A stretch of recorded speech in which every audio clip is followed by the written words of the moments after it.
everybody, Teresa Youngstrom. We always have great things to talk about here on this podcast. And if you've been paying attention at all to healthcare lately, boy, we're just not hitting the mark. If you look at the generations coming up, especially in America, we're getting heavier, we're getting less healthy. Seems like our poor doctors are just treating things, but we're just not curing things. And it's so frustrating. Sometimes I think people believe that you just age and what's going to happen is going to happen. Well, we're going to bring on a specialist today to talk to us about this because I'm learning that there's a lot more to our health than what meets the eye.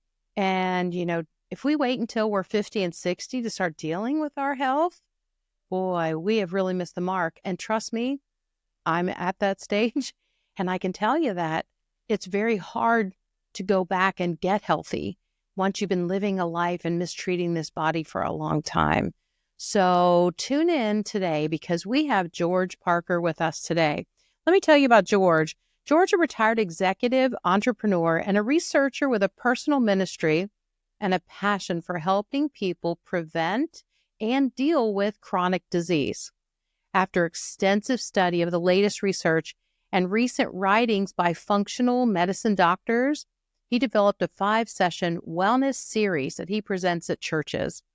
Most chronic illnesses, like heart disease, diabetes, arthritis, cancer, dementia, Alzheimer's, and more, are preventable.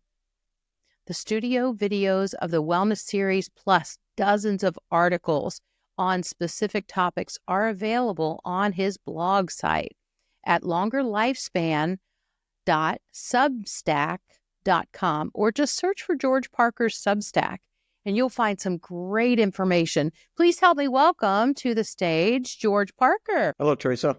Hey, George. Thanks so much for taking time to visit with me. I know you're down there in sunny Florida, and but Yes. I just knew in the past year I've become more and more familiar with your work.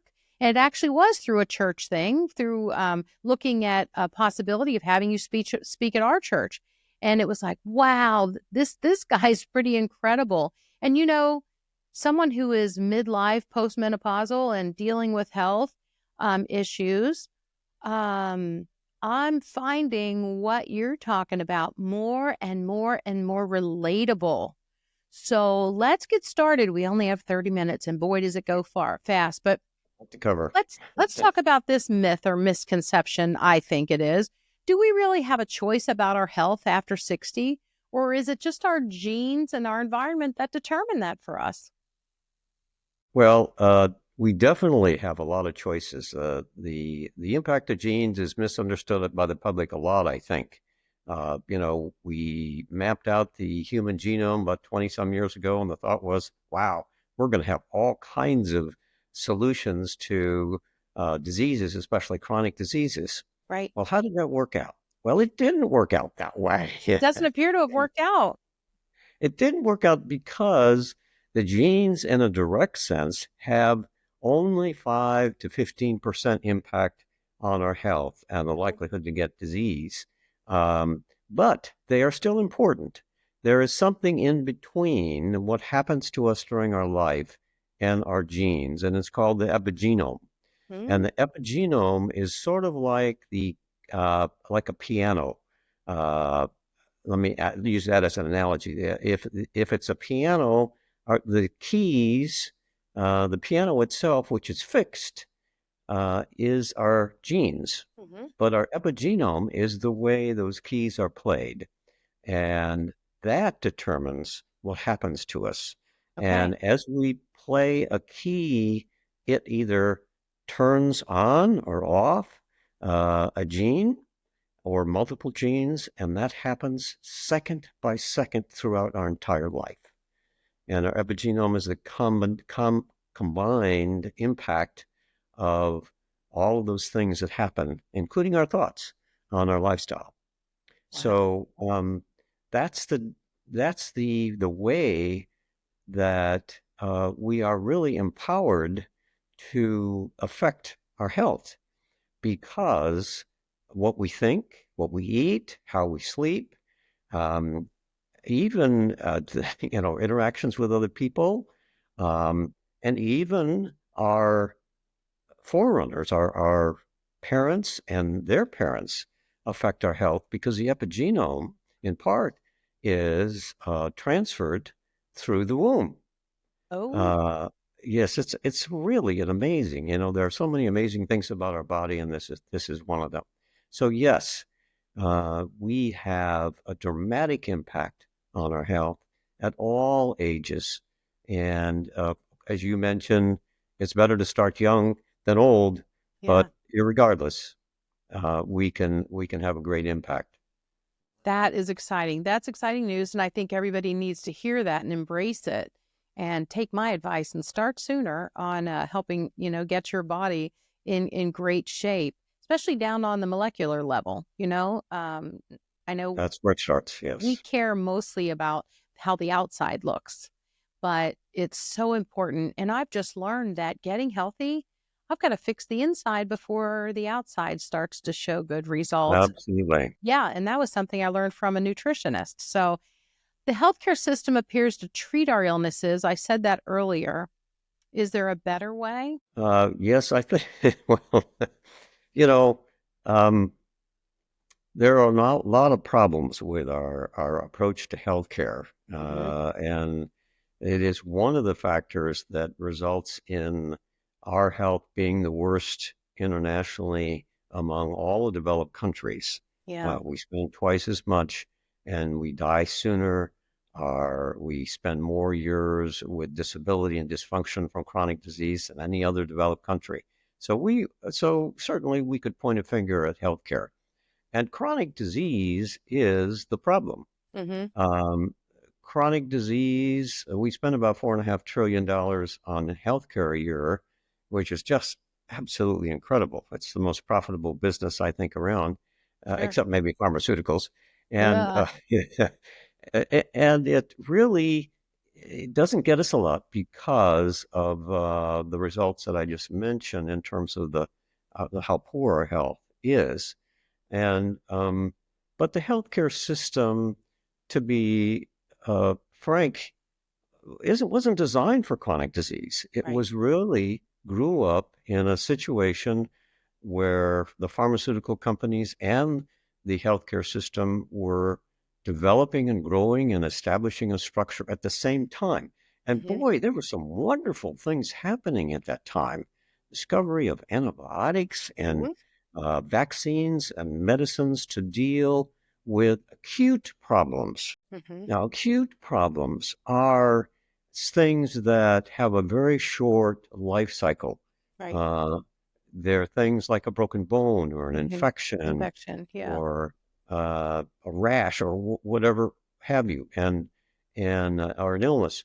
And those things respond quite well to pharmaceuticals in many cases. And that's an area where, yeah, there are some criticisms there too, but in general, the healthcare system does fairly well. But the problem became the whole infrastructure was created as a sick care system to fix acute problems. Now, and it works fairly well there, but it doesn't work for chronic conditions because chronic conditions develop for years and decades in your body, as you said, at a Hmm. molecular level Hmm. with no symptoms. There's Right. no outward, you can detect them at a certain point based on looking at what's going on the cellular level with blood tests and so on, but it's not symptomatic. So, and frankly, there are no drugs, none whatsoever, that can prevent or cure chronic illness. So, how does this work when you take a system that's designed for acute problems Hmm. and apply it to chronic disease, and you're restricted to 7 to 15 minutes with a doctor, Hmm. and they're going Every to give you six some months, kind of maybe. pill. Yeah. Yeah, and one symptom means perhaps one disease, or a couple symptoms might be, and you might have half a dozen symptoms, and they're all because of one problem. Maybe it's inflammation, or it's oxidative stress, or it's insulin resistance inside your body. Uh, Dysfunction in the mitochondria, which are the energy producing uh, components within each cell. You have maybe 1,000 in a cell, or hundreds in a cell, Mm-hmm. depending on where it is in the body. And that's where disease starts. Mm-hmm. And that's where it needs to be cured. And there are no drugs to deal with it there. So the doctors and the pharmaceutical companies, not wanting to be out of the game uh, and trying to work, they're trying to do their best Mm-hmm. in a sense, although it's heavily driven by profitability. Within that system, they're going to prescribe drugs that uh, purport to help you. And Mm-hmm. in many cases, they do either reduce pain or reduce dysfunction or give you a few more months of life or whatever. Right. But they're not going to cure. Right. They're not going to prevent. They're not going to reverse a chronic disease. And that's the frustration because, frankly, most of the public does not know that. And not only that, but many of the doctors don't know that because they are not trained in that way. Right. They are not trained on the metabolic cause of chronic illness. Right. I'm finding more of them aren't really trained on the nutritional value of our health too. Exactly. And They're not yeah, at all. Not at right. all. And yeah, and the whole pharmaceutical thing, the way we advertise pharmaceuticals on social media or on TV is crazy to me, but I don't know what the right answer is. I don't have the right answer, but I couldn't agree with you more on insulin resistance is a really tough thing, and turning that around can take a lot of time. And so it's not a month, it could be 24 months, and Yes. so, oh, I'm loving what you're saying. At what point um, am I too old for my body to start healing with these chronic illnesses? When have I missed the window to try and reconcile some of the poor mitochondria that are in such bad shape in my body? Well, the fortunately, the body is so amazing that Hmm. there are many parts that the body can repair by itself if you give it the right things to deal with, the right nutrients, the right soil to speak up with. The analogy of planting a plant, if it has the right soil and sunlight and things like that needs to grow, it can grow, and your body can do the same thing in terms of healing. But of course, if you've got a chronic disease that's been inside your body for a decade or two Hmm. decades, and it's done enough damage, it does become harder. In fact, it may be impossible to totally reverse. But it's never too late to try. I was just finished a wonderful book by Annette Bosworth called Keto Continuum, Okay. and I recommend it. It's really written from a standpoint of losing weight, but the technique she talks about and the details apply to anybody trying to heal their body on a keto diet. And one of the things that she talks about is a favorite story of hers that got her involved, and it was a grandmother who had cancer, and I don't remember how old she was, but I'm thinking she was in the 80s or 90s. And she had cancer and decided to use keto in Hmm. order to reverse it. And she was successful. It's So, amazing.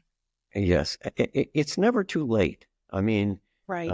as I said, there are no drugs that can cure or reverse things like Alzheimer's or heart disease, but with lifestyle medicine, I call them life meds, Hmm. food and exercise, movement, good sleep, reducing toxin exposure, all of those things are being used to turn around chronic diseases successfully. And unfortunately, there are a relatively small number of professionals, doctors, researchers, and so on doing that. Yeah. Uh, but there's some amazing things out there. There's an outfit called the clinic, which is doing that with diabetes. Awesome. And they have and I think an 84% success rate overall in basically reversing diabetes, taking people with type 2 diabetes. Type 2. Yep. Oh, I believe it Yeah. 100%. So it's, it's this, I've searched for others that are doing the same thing and I found a couple, but uh, they are the leaders and they have a wonderful program and they use telemedicine in Mhm. part to do it. So um, I think it's open to basically anybody. I'm so I- excited though, and I'm so hopeful about that. And it's yes, great. We just got to get the word out there because I can tell you, I've told you before that I have epilepsy. I had a brain injury in high school. Didn't bother me. I healed. And then it was when I was late 40s is when I started having trouble.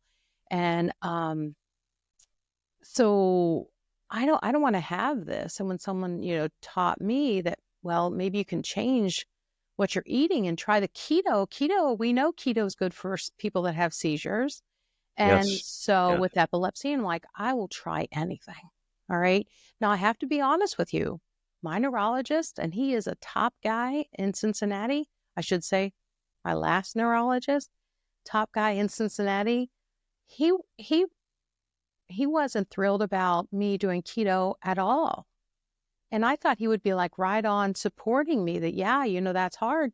No, not eating carbs, not eating any bread or crackers or anything with crumbs, cake, cookies, nothing like that, and sticking to, your fruits and vegetables, primarily great vegetables and maybe some berries, but, eating great proteins, but, eating good fats, healthy fats. And he wasn't excited at all about me doing that. And what I was, he's not trained in it. I'm sure right. you He's know, trained to just give me the next pill, but I had such terrible side effects.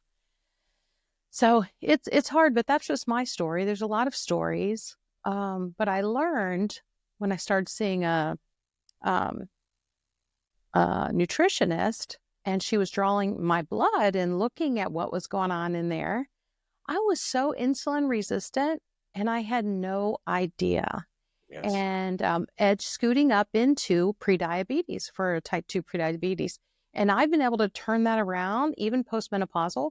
But I have to tell you that it has been almost 2 years of being keto before I am finally getting the numbers back into normal range and where I'm actually now starting to actually be working with ketones and not working with my glucose. And so it's amazing. And I've been able to bring my glucose levels down too, which were over 100. And you're like, really? And the doctor's like, that's not that bad. That's not that bad. And I guess for Americans, that's not that bad, but it's Let's wake me bad. up like you diabetes and then I'll give you something for you. Yeah, I'll just give you something for that. But so anyway, you are talking my language here, and thank God for my nutritionist. She has been so great that I found her in Cincinnati, and Dr. Rebecca Furlano in Cincinnati. She's been incredible and steering me in the right direction with my keto diet. And I'm telling you, I am seeing great results.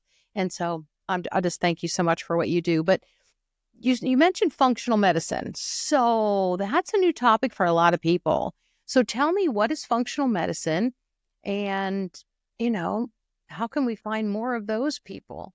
Yes, I wish there were more of those people actually, and there is they are being graduated, I think 1,000 a year or something like that. But Okay. what happened is it's also called network medicine.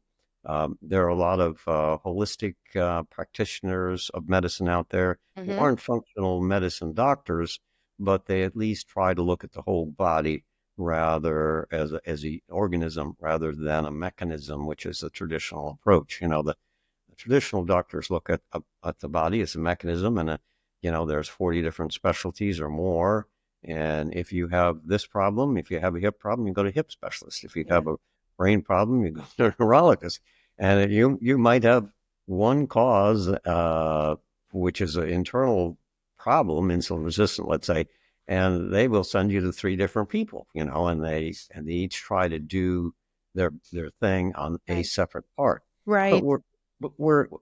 but the functional medicine doctors developed by I think Jerry Bland was the first person to use that term in the 90s, and soon after the Institute for Functional Medicine developed, which trains doctors. And what happens is traditional MDs in most cases, and in some cases the DOs and other healthcare professionals, even in chiropractic doctors, Love go my back. chiropractor, just saying I do.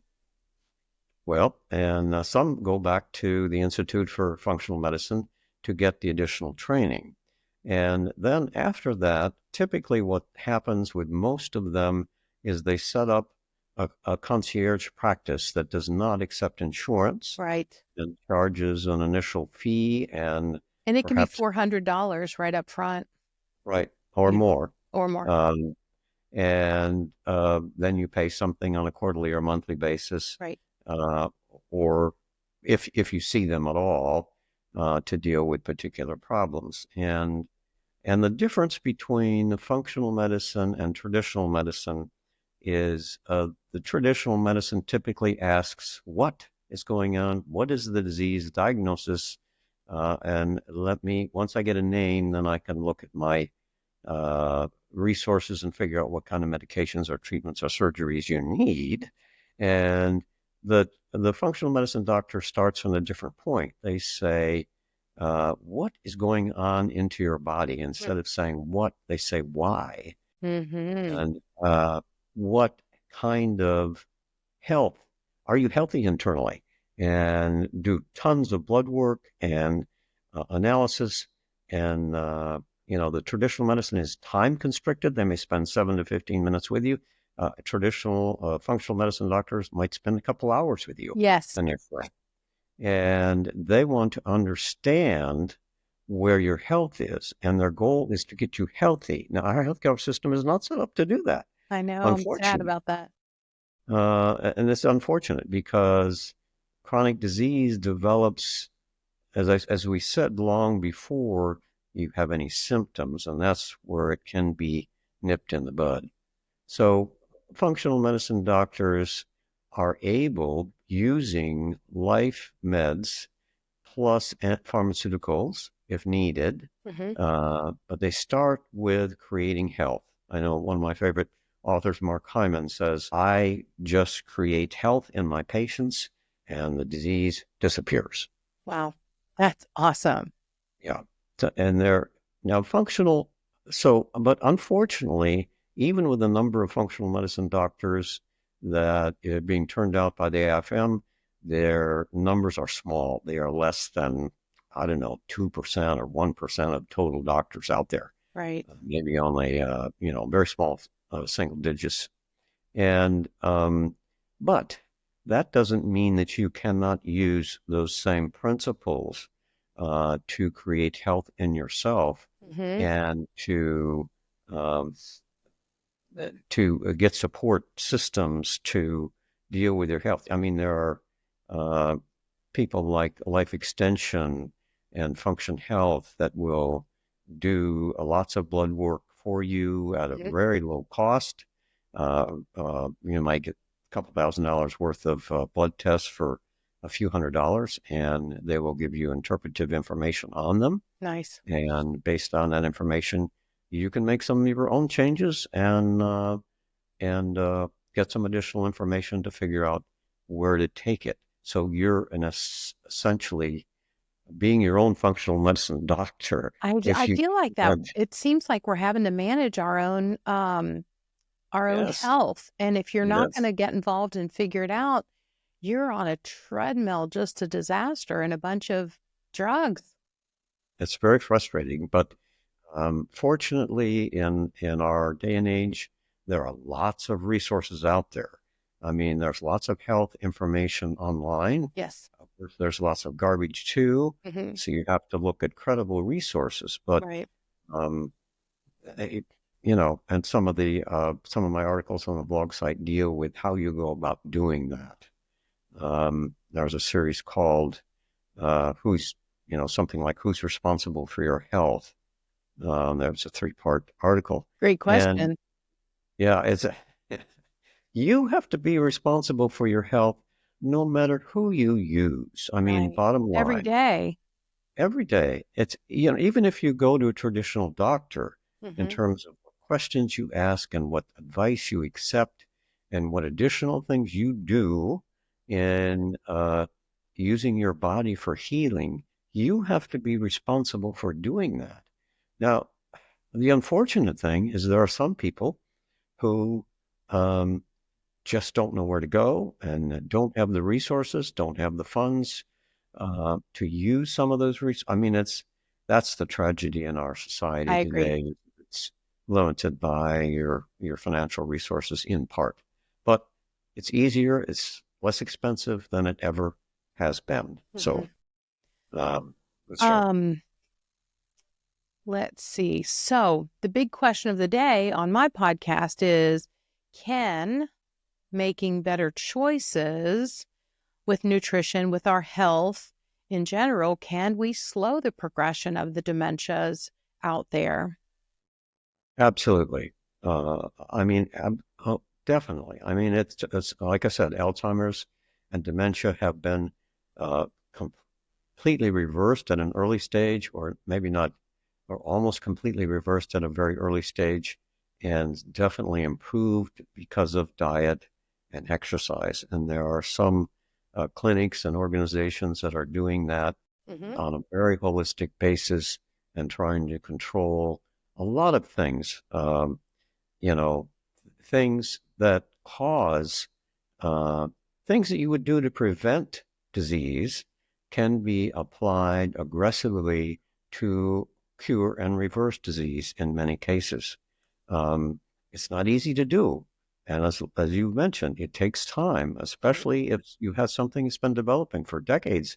It's not going to be turned around in a week. Mm-mm. But the keys, things that you need to start with is divorcing yourself from the horrible standard American diet. Yeah, for sure. And, the paradigm I like to use is the way God designed our bodies. Mm-hmm. And God designed our bodies. How do we know that? Well, we take part of that on faith, but we know how it was designed based on how our hunter-gatherer ancestors lived. Mm-hmm. And there are good analog groups that we can examine today that live the same way that our ancestors do, the Hadza, the Yanomami, and there's many others. And when we look at those groups and we look at our ancestors, guess what? They did not experience hardly any chronic disease. Mm-mm. So there's no reason why we can't do the same.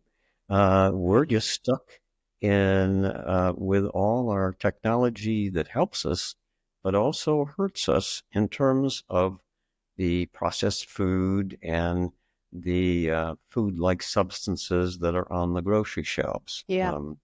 You have to start there.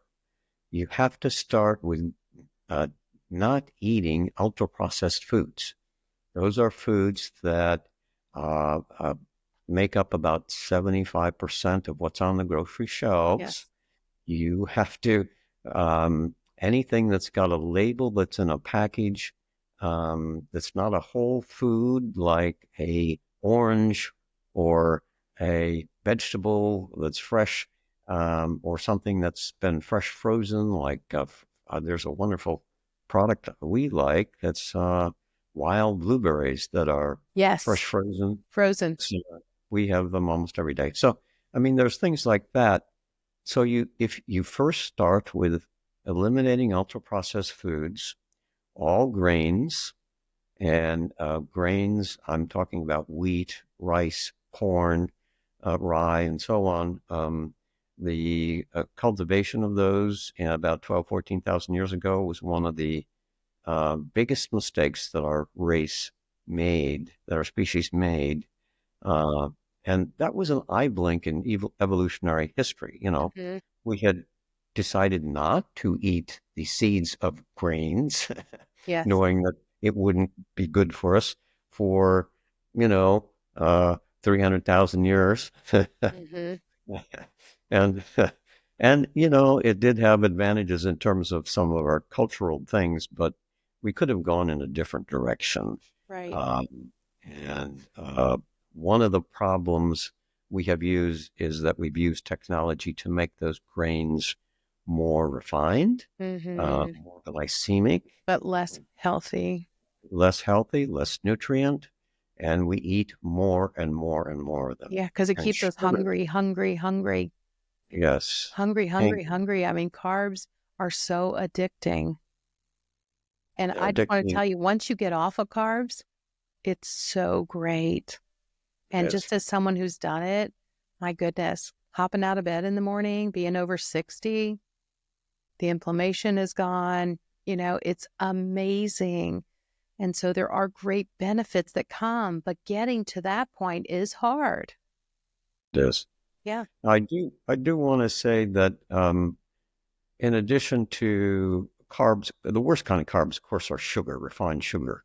Uh, our ancestors never had exposure to refined sugars. And, if it's in the context of a fiber matrix like an orange, our bodies were designed to use it in a magical way. But once you take it out of the orange, like orange juice, you shouldn't drink orange juice. It's like a Coke in a way. I mean, it has more nutrients in it, but it affects your insulin level like a Coke. And so you have to avoid sugar, particularly liquid sugar, and carbonated soft drinks and things like that. And the most unrecognized danger that I do want to mention as well is seed oils. Mm-hmm. Uh, Thought they were healthy, they Mm-hmm. aren't, and Wrong. they're destroying our body. So Right. this is anything like margarine, canola oil, soybean oil, corn oil. Mm-hmm. These are highly Nola. refined Mhm. and they're unstable, even sitting on the shelf. And Yeah, once those they are get really bad oils for us. so, and they're easy to eliminate because first of all, they're in ultra processed foods. And you don't want to eat those anyway. And you can read them on the label. Hmm. Um, You got to read your you, labels though, and that's something so many people yeah, do not read the ingredients. And yeah, someone told me which if there's more than 10 ingredients, you don't want that. that's right. Yeah, and if you can't pronounce it, you probably don't want that. If That's right. maltodextrin is in there and you don't know what that means, you don't want that. It's There are horrible some stuff. bad things. Can you read the ingredients? Um, yeah, reading the ingredients is so important. And you talked about the grocery store. Somebody told me, well, at least shop the perimeter, Yeah. you know, go around to the fruit and vegetables and head down to the dairy or come across the back, and just if you can do that, it might save you a little bit on the carbs, all the, Yeah. And finally, fats, as you said, we need lots of good fats. we If do you, need good fats, and we have really bad mouth the fats. I Butter. know, Butter's I not a know, bad thing. butter is wonderful. Put lots of butter on your stuff. Eat that fat on the grass-fed beef and Yes. venison and organic pork, Your and vegetables, your broccoli. and, those things are what our body is designed to use and really food is medicine. We are made of medicine. Yeah. We are made of food. So we think a pill is medicine, but it's really not. It's selective poison, and it may help us temporarily in one particular part of our body, but it may also have unintended consequences in other parts of our Right. body. Are you a fan of eating less meals in a day or one meal a day or implementing a fast once a week or once a month? Or what are your thoughts on those things? See, for some people, that's way out there. But what are your thoughts? Yes. Yeah, people who eat a lot of carbs particularly think, "Oh, gosh, I couldn't fast. My goodness, I can't get past 3 hours." Yeah. And the reason is that carbs actually disrupt our hormones, ghrelin and leptin, which tell us when to eat and when to stop eating. Uh-huh. So, and they dissolve so quickly and have so poor nutrients that our bodies are saying, I'm not getting what I need. I better tell the brain to find food and, start eating some more after 2 or 3 hours. So if you don't eat carbs, it is a lot easier to fast. The way to start is intermittent fasting, Yeah. and that is creating at least a minimum 12-hour window between the time you finish dinner and the time you eat breakfast. That's the way to start. And then try and advance that a little bit to maybe 14 or even 16 hours. Mm-hmm. And within that 8-hour remaining time frame of the day, eat. If you can eat 2 meals, that's what I did yesterday for the start of Lent. But normally I have about 14 hours between Yeah. overnight fast. But It can and be done. it can be done. I have a stepson who eats 1 meal a day, Yeah. Yeah. And I've been and on that routine too, and that can be done too. And you're yes, amazed at, well, and I think I was programmed for it being what they call keto adapted, because I hadn't been on the carbs in a long time. So the carb craving wasn't a part of me anyway. But I just think I feel so much healthier when I give my body time to process what's in there, and to not be trying to um, deal with more food and more food and more food coming down the pipe, but actually give the organs time to function in a different way and heal themselves and clean themselves and things like that. Oh my gosh, George, look what time it is. We are even over. Wow. This was so good. Listen, before we go, you have to tell my audience one more time, how do they get a hold of you for more information? Because I know this was so great. I know they're going to want more information. yes, there is. The blog site is the main resource. It is longer lifespan, all one word, .substack.com. And or another way to find it is just to go on a browser and search for George Parker's Substack, Substack, and you will find me. And Wonderful. I just so appreciate you being here. And I'm just a huge fan. And I have to tell you one example real quick, but there was a couple at church and she was having symptoms of dementia. And he found a book on nutrition and about intermittent fasting with her and getting her on keto. And I'll tell you, it's been 2 years and she's no worse for the wear. If anything, they both they got to be 60. They both have lost, 15 to 20 pounds, and they look great. yeah, So, yeah, the weight just drops off effortlessly when you're on keto, yeah. really, for most people. Yeah, for So most people. I just learned that because I was insulin resistant, I had to get past that. And so my yes, work was being done inside on my organs. Um, but we're starting to see better results now. Anyway, good. George, we'll have to That's do this again because you have so much great right. information. If anybody wants George to come speak at their place of worship, oh my goodness, so wonderful. And let me just tell you, this is cutting edge. And if you haven't heard of this, just trust me, it's coming. It's coming because we need to turn our health around, especially here in the States. And I'm excited to be promoting George Parker to you. Thanks everybody for being here. I'm Teresa Youngstrom. Sorry we ran long, but boy, it's so good. And just keep in mind that I fully believe that you got this.